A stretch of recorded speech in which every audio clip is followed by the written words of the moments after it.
Hey guys, it's Em. And today we're going to be doing something I didn't expect to do. Reviewing, well, the thing you saw in the title. Only reason this is weird for me is because I initially planned to review Elden Ring after my Bloodborne review. A few months later, and other than a video about Melania and another video about the bosses in general, that review never came out. So it's going to look a bit weird for my upload schedule when I release this, then eventually a base game Elden Ring review, but I suppose it is what it is. Truth be told, I haven't been excited about anything this much since Doom Eternal. I don't even think the base game's release had me as hyped as this did. I avoided the spoilers, YouTubers, and even the trailers so I could go into this fully blind.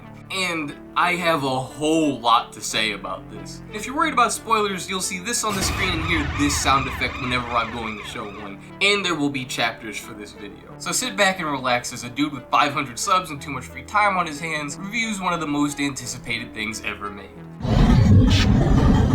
These might be 2 points you think are weird together, but it'll make sense in a second. I might be making a bold statement here, but FromSoft DLCs weren't all that before. They gave us some cool lore, bosses, and set pieces, but you could probably knock them all out in 3 or 4 hours if you didn't know what you were doing. And if you did know where to go, you could probably blitz it in an hour 30-ish. DS1 and DS3 were by far the worst in this regard. I love the Ring City and Gale just like everyone else, but you don't have that much incentive to return and look around those areas once you cleared out the bosses, which is what I consider the best part of those add-ons. It was really my main problem with old FromSoft DLCs. It was a nice little package, but oftentimes they didn't have much sticking power to me. They felt like their namesakes, small add-ons. Even with my favorite DLC packages with DS2 and Bloodborne, I wouldn't really stay in those areas long besides maybe one grindy night. The best way to frame it for me is they felt like cool concepts we didn't get to fully dive into. With Shadow of the Erdtree, it's not even comparable. Shadow has so much to do and explore, damn near double if not triple the other game's DLC's boss counts. It almost feels unfair to put the old ones in the same conversation as this. The old game's areas could be gone through in like 20-ish minutes each, but here it feels like you could wander for hours and still bump into something new. This DLC is larger than all the old game's DLCs combined, and you know, I guess you can argue it's because it's built on Elden Ring's open world base, but that doesn't take away from the amazing accomplishment that's happened here. Even if it was linear like the old games, it would still most likely take you way longer to go through everything on display here. It almost feels like Elden Ring 2, which in this sea of dry DLCs adding maybe 1 or 2 things every time, looking at you games like Xenoverse, it feels really good. It's so good to the point where it's kind of frustrating to go back to base game content because what's here is so gripping,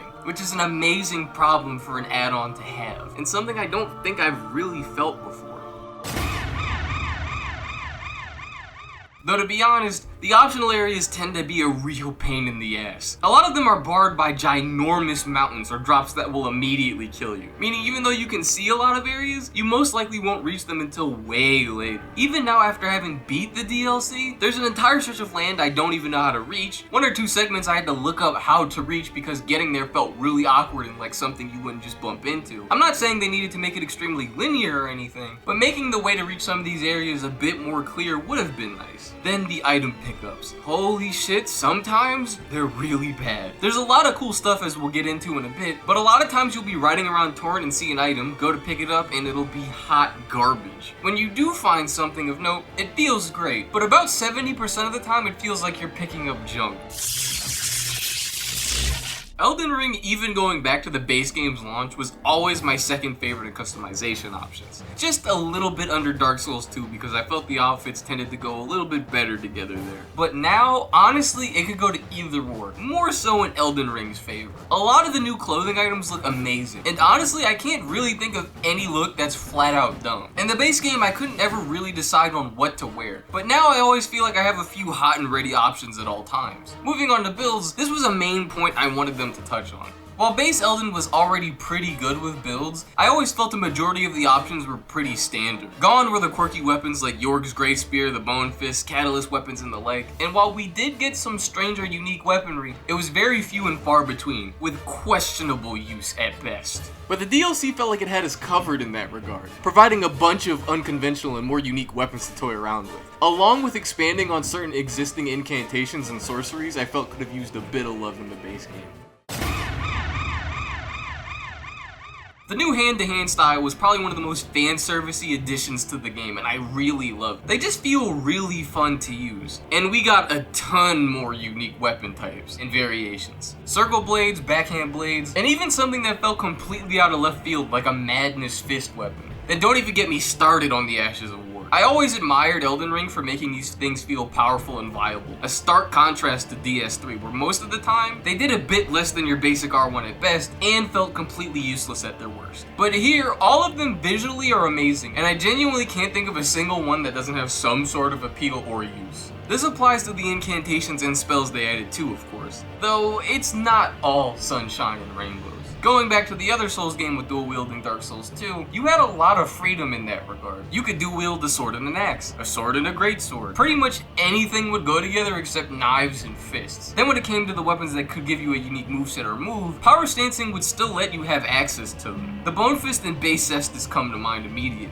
or even any sword with the warped greatsword. But when you go back to Elden, this isn't possible and it's extremely disappointing. You can't mix the backhand blade with another basic sword, or any of the hand-to-hand weapons with the old fist, or hell, even the other hand-to-hand weapon for some reason, which really put a crunch on my style. Base Elden Ring kind of had this problem too, and it's not game-ruining or anything, but I'd be lying if I said I felt no kind of way towards it, especially considering this is Elden Ring, the game where infusions and status effects felt more powerful than ever. This was an aspect that really surprised me. There's quite a few NPCs with their own quests to get into, and for reasons I won't go into yet, they end up having quite a bunch later on. The only games that had real quests in the DLCs were Dark Souls 3 and Bloodborne, both of which were so far under these quality-wise, it's hardly worth mentioning. It's a nice extra bit of effort I don't really think was needed, but shows how far they were willing to go with this add-on, and it gives it quite a bit of replayability the other games didn't have in this aspect. The second to last fight being against Leda and a lot of the other people you've been interacting with feels like a real gut punch. To those rushing through the DLC, it'll feel like a random event that happens out of nowhere. But if you did their quests, it becomes a lot more emotional and impactful, like some sort of grand betrayal that no one really wanted. I'm shocked nothing like this was done before, but it's a really cool idea. It made for the only epic NPC gang fight FromSoft's managed to pull off so far. Now this is an interesting point and definitely a major point of conversation online. I thought base Elden Ring had a problem with difficulty. It was entirely too easy to trivialize the game. Summons, mimics, insane bleed or magic builds, strength staggering bosses into oblivion. It's a similar issue I had when I reviewed Let It Die all those months or years back. What's the point of a boss fight when it's so easy to not engage with them or their movesets at all? I had a friend playing with bleed while I was playing with strength or something similar. And when we'd compare stories, most of the time he didn't know a lot of bosses had a second phase because he'd shard on them so fast they wouldn't get the chance to do it. A lot of the old FromSoft fans were getting mad at people for exploiting the game, quote unquote, but all these were perfectly valid options in the game. Just sometimes it left me feeling disappointed. We got the peak combat controls from Dark Souls 3 and Bloodborne, games that practically forced you to master movesets to proceed. But then we're given extremely strong tools like bleed builds, certain insta-kill magic setups, and insane strength poise breaking, which can undermine the fun of learning the boss's movesets or unique interactions you could have with their kit. Now, that barely feels like an issue. With the release of this DLC, no matter what your playstyle was, it feels like pretty much everyone had the same difficult experience and was forced to actually deal with the bosses and their movesets. If you think Tish, Mimic, or any other little base game summon will flat out carry you to victory on this add-on, you will be sorely mistaken. I felt iffy about the new leveling system when I heard about it, but now I'm pretty happy they went in that direction. Though there's 2 more segments I need to break into around this topic. The enemies here are crazy. A lot of them can push out massive damage, and the further you go in the game, the more difficult their movesets get. If they were put in base Elden Ring, I'm convinced a lot of them would have just been bosses. The Dark Souls series, I feel, always had a problem with enemies. DS1 was okay with them for the most part, but also had some of the most annoying enemies in the entire series. Most people don't even like Dark Souls 2 because of how many enemies there are, and in Dark Souls 3, people rarely bring them up because it's so easy to ignore them. I think the way they were handled here was pretty good, all things considered. They can be a bit much at times if you try to fight them like base game enemies, but work well if you use your full arsenal. For instance, the base game, I felt a lot of the Ashes of War weren't really needed. Not because I didn't like their inclusion or anything like that, but because the enemies were so easy a lot of the time, it didn't feel necessary to use it on them. Here, Ashes of War and a lot of those less used magics really help even the playing field. When you're fighting multiple fast-paced, multi-hitting guards, Horlu's Earthshaker could easily help you deal with them. All this makes exploring areas actually have tension again, and leads to you being a lot more engaged when going through these areas.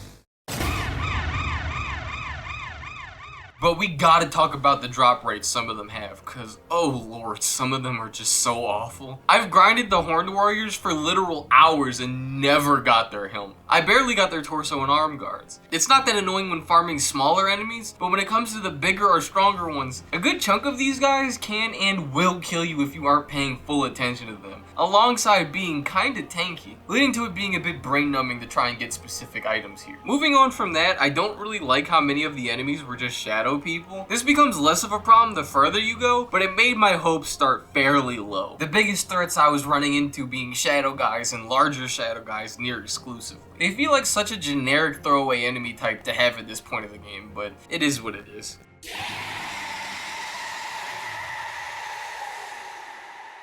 This is probably another hot topic area. As I said in the content section, we got a lot of new bosses, and pretty much all of them are very difficult. I only managed to first try one of them, and pretty much all of the mandatory bosses I was stuck on for hours if not days. These bosses would have been the final boss of any other Souls game without a doubt. People originally got on my ass when I said Dark Souls bosses and Elden Ring bosses are made differently. But now that I've played the game more, I can even more confidently explain why. Dark Souls bosses often had maybe 1 or 2 full strings, maybe 1 mix-up, very evident and often very little or very slow ranged options. By comparison, they rewarded your mastery of the game by becoming pretty much a joke, as they never really do anything to throw you off your game. So you'd slip into a predictable rhythm that would pretty much guarantee you victory if you didn't slip up. Base Elden Ring flipped up this formula a bit with a lot of delayed attacks intentionally meant to throw off instinct reactions. Many endgame bosses and even some of the earlier ones were able to close the gap on you quite fast, and quite a few of them had variations and extensions of their combos to throw you off unless you were closely staring or paying attention to them, meaning you couldn't really rely on the safe muscle memory like before.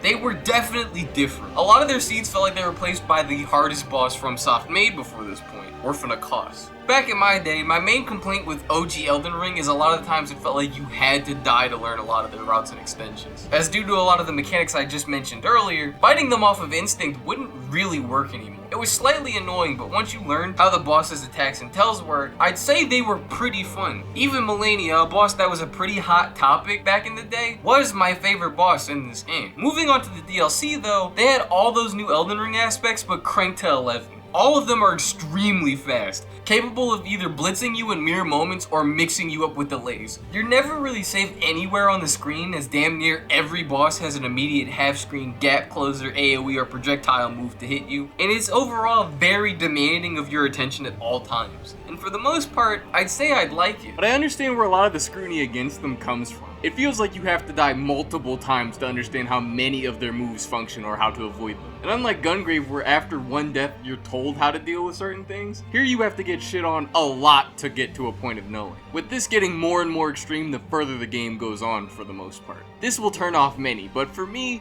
I think it's the exchange for having more intense and challenging boss encounters once you reach that point of understanding. It's definitely not a perfect system, and if they ramp up bosses even more from the point this DLC ends, I could see it as a definite issue. But as it is now, I think they served their purpose as the ultimate challenges for people who thought the base game became too easy, or thought that FromSoft couldn't make anything harder. This is a subjective point, but it feels like one of note. Holy shit, the OST. Sekiro's OST was fitting, but none of the tracks felt that memorable. Then we get to base Elden Ring, and with the exception of 3 or so tracks, it felt the exact same. It felt like they really peaked with Dark Souls 3 having some of the best tracks they ever made, and then we were subtly dulling out again. Now, there are not as many back-to-back bangers as there was in DS3, but a good majority of them are extremely solid. And I'll talk about my favorites in the spoiler addition to this section. While the fights were already good here, the music pushes them up an entire nother tier for me, making you feel how intense these moments are meant to be. They also don't reuse the infamous Tree Sentinel track as much as they did in the base game. There it felt like you could hardly go 3 seconds into optional content without hearing it. It is used once or twice here, but it never felt as noticeable as the base game's use of it did. Rolana's theme for a side boss really caught me off guard. It's the main song that tipped me off that this DLC was going to be different. Then you reach Mesmer, and oh my god, his second phase theme is probably one of my favorites across the entire series. Lada's boss fight most likely would have been just better grave robbers with lore setup if they had a forgettable track. But they unironically have one of the best tracks in the entire add-on. It really helped push the weight of it all. And the theme really conveys this holy knight going into an intense battle with something. something happening to be you. The way the choir slowly builds up as you're reluctantly fighting your old allies, and it really ramping up when later arrives, it's damn near perfect. It gives me goosebumps almost every time I hear it. Probably one of my favorites to listen to right next to Mesmer's. This is the best add-on FromSoft's ever made, and it's not even close in my personal opinion. All the things to do, places to see, bosses to fight, and builds to make really put it in a league of its own. I know when I say things like that, people tend to try and discredit it with the quantity over quality kind of argument, as if it's just a bunch of mediocre ideas sprinkled on top of each other. But I think the quality here is pretty amazing for the most part. I'm not saying everything's completely perfect, as it has some really frustrating shortcomings here and there, but even regardless of those, I still think it's a solid 7 or 8 out of 10, and something you guys should definitely check out. As someone who liked Elden but didn't claim it as my favorite or anything, I enjoyed this far more than I thought I would. And it added a lot of things I now feel are my favorite in the entire game. But what did you guys think of Shadow of the Erdtree? Was it one of the best add-ons or one of the worst? As always, as long as you're respectful, I'm glad to discuss with you guys in the comments, and I've been M, and I am out.